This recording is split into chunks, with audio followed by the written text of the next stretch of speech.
देखिए उससे आगे का एग्जांपल हम लेते हैं। ही सेड टू हर, कहने वाला पुरुष है एक वचन और जिसको बात कही जा रही है वो एक वचन स्त्रीलिंग है।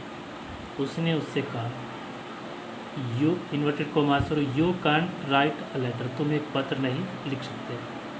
तो यहाँ पर इनडायरेक्ट स्पीच में ही टोल्ड हर, उसने उसको बताया। इन्वर्टेड कॉमास के स्थान पर दैट कंजक्शन। अब ये जो यू है, दैट यू के स्थान पर, चूँकि यहाँ पर सुनने वाला कौन है, हर, ये स्त्रीलिंग के लिए प्रोनाउन प्रयोग किया गया है। तो ये हर के अकॉर्डिंग यू को सी में चेंज किया। सब्जेक्टिव फॉर्म में, that she could not write a letter, he told her, उसने उसको बताया, दैट की सी, वह नहीं लिख सकती थी एक पत्र। कहने वाला पुरुष है और जो पत्र नहीं लिख सकती वो एक स्त्री है। Next example, he said to them, उसने उनसे कहा। कहने वाला एक वचन पुरुष है, सुनने वाले बहुवचन है। He said to them. Reporting speech शुरू, यू कैन रीड उर्दू, तुम उर्दू नहीं पढ़ सकते। तो he told them, said to को टोल्ड में चेंज किया। अब इन्वर्टेड कॉमास के स्थान पर दैट कंजक्शन यूज़ कर दिया। अब ये जो यू है, you can't not read Urdu, तुम उर्दू नहीं पढ़ सकते, ये किसको कहा गया, दैम, उनको। तो दैम के अकॉर्डिंग यू को दे में चेंज किया। सब्जेक्टिव फॉर्म लाई हम दैम की, सब्जेक्टिव फॉर्म। आगे इसकी टेबल दे देंगे, हम बता देंगे किस प्रकार से चेंज होते हैं प्रोनाउन का, सब्जेक्टिव, ऑब्जेक्टिव और possessive case. He told them, उसने उनको बताया, दैट की they could not read Urdu, वे उर्दू नहीं पढ़ सकते थे। नेक्स्ट रूल, यदि रिपोर्टिंग वर्ब में कर्म यानी सुनने वाला न दिया हो तब, if no object is given, अगर कोई ऑब्जेक्ट नहीं दे रखा है रिपोर्टिंग वर्ब में और फिर भी उसमें यू आया है, तो ऐसी स्थिति में हम क्या करते हैं। तो इसके लिए रूल है कि object should be taken, object लिया जाना चाहिए अकॉर्डिंग टू सेंस और सिचुएशन ऑफ सेंटेंस, वाक्य की सिचुएशन के हिसाब से या वाक्य के मीनिंग के हिसाब से, सेंस के हिसाब से हमें ऑब्जेक्ट मान लेना चाहिए। ऐसे बहुत सारे एग्जांपल्स आते हैं जिन सेंटेंस में ऑब्जेक्ट नहीं दिया होता और फिर हमें ऑब्जेक्ट मानना पड़ता है। इसी तरह का एग्जांपल्स हम लेते हैं। द टीचर सेड, टीचर ने कहा, you could not solve the question properly, you could not solve, तुम सॉल्व नहीं कर सके हो द क्वेश्चन, क्वेश्चन को प्रॉपरली, सही तरीके से। तो जाहिर सी बात है यहाँ पर ऑब्जेक्ट तो नहीं दिया है और टीचर कह रहा है, तो ये सेंस की बात है, जो सेंटेंस सेंस बता रहा है कि ये जो बात है टीचर अपने स्टूडेंट को कह रहा है, ठीक है, अपने स्टूडेंट को कह रहा है। तो यहाँ पर हम ऑब्जेक्ट मान सकते हैं इनडायरेक्ट स्पीच बनाते समय। The teacher told the student, teacher ने स्टूडेंट को बताया, दैट की ही, अब स्टूडेंट के अकॉर्डिंग यू को ही में चेंज कर लिया। अगर यहाँ पर हम स्टूडेंट को प्लूरल में लेते हैं तब यहाँ पर ये दे में चेंज होगा। एक वचन है तो एक वचन का प्रोनाउन प्रयोग करेंगे और बहुवचन है तो बहुवचन का। The teacher told the student that he, यदि स्टूडेंट्स है तो students that they could not solve the question properly, आगे सेम रहेगा। Some more examples of such kind, कुछ इस प्रकार के और उदाहरण विल बी सीन, देखे जाएंगे इन इंट्रोगेटिव एंड इम्पेरेटिव सेंटेंस, जब हम प्रश्नवाचक वाक्य या आदेशात्मक वाक्यों की डायरेक्ट से इनडायरेक्ट स्पीच बनाएंगे, तब इस प्रकार के एग्जाम्पल्स हमारे सामने बहुत सारे आएंगे।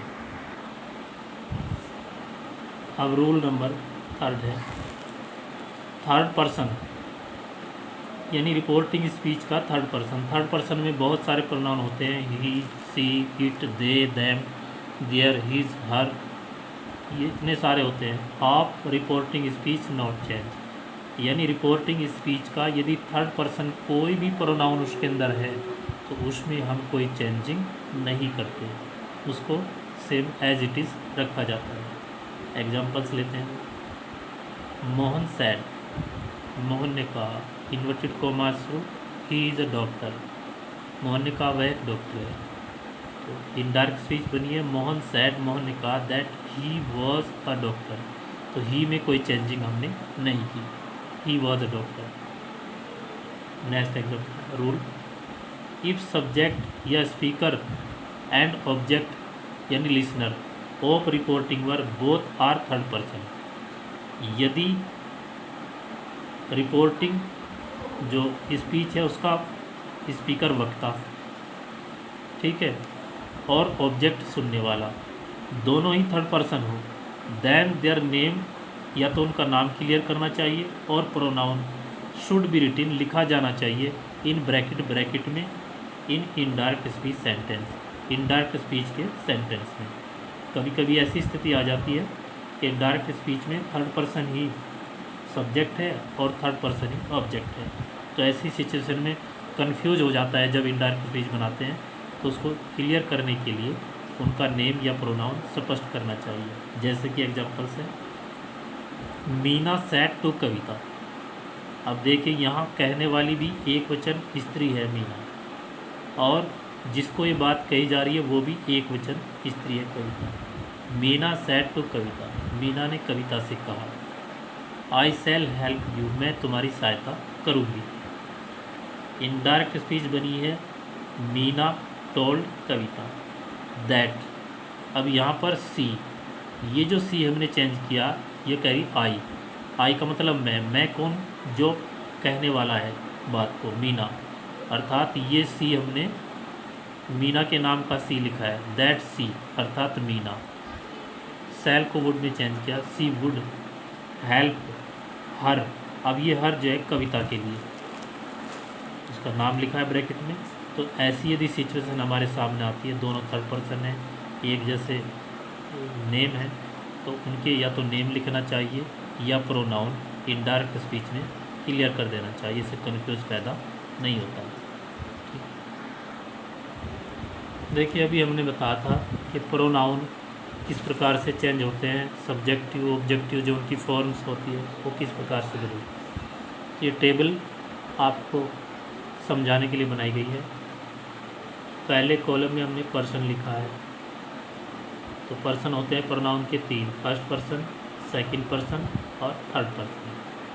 फिर लिखा हमने नॉमिनेटिव फॉर्म या सब्जेक्टिव रूप, इसको कहते हैं हिंदी में कर्ता कारक रूप, यानी जब वो कर्ता के रूप में होता है तो वो किस रूप में होता है प्रोनाउन। यहाँ लिखा है ऑब्जेक्टिव फॉर्म, कर्म के रूप में, जब वो खुद काम नहीं करता उसके लिए कोई काम किया जाता है तो उसका क्या रूप होता है प्रोनाउन का, वो कॉलम ये है।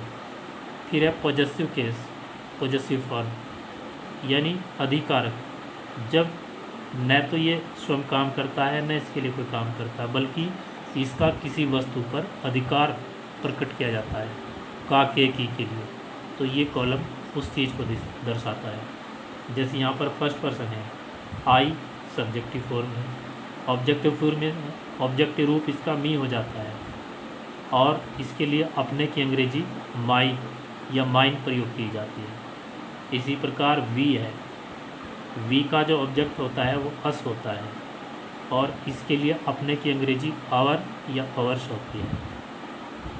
सेकंड पर्सन में यू होता है, यू का यू ही रखा जाता है ऑब्जेक्ट में सेम, और जहाँ पर पॉजेसिव फॉर्म है अपने की अंग्रेजी है, यू के लिए योर या योर्स होती है।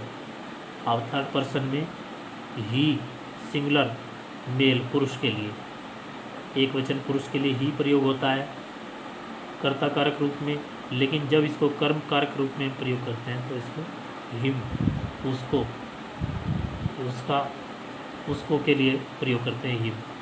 और जब इसका अधिकारक रूप होता है अपने की अंग्रेजी ही के लिए, वो हिज प्रयोग होती है, कभी कभी अपोस्ट्रोफी एस भी आता है, हिज हो जाता है। फिर इसी प्रकार से सी एक वचन फीमेल सिंगुलर में प्रयोग होता है कर्ता कारक रूप में, सी स्त्री के लिए, यहाँ पर इसका ऑब्जेक्ट हर, अपने की अंग्रेजी हर या अपोस्ट्रोफी लगा करके हर्ष। इट इटी होता है, इट्स होता है, ठीक है। दे प्लूरल में होता है, ऑब्जेक्ट इसका देम होता है, और अपने की अंग्रेजी के लिए दिया या देयर्स हो जाती है। ठीक है, ये थे रूल्स आपके। अब आपको इससे आगे जो है जो अगली टेबल होगी उसमें नियरनेस वर्ड्स में किस प्रकार से चेंजिंग होता है वो बताया जाएगा।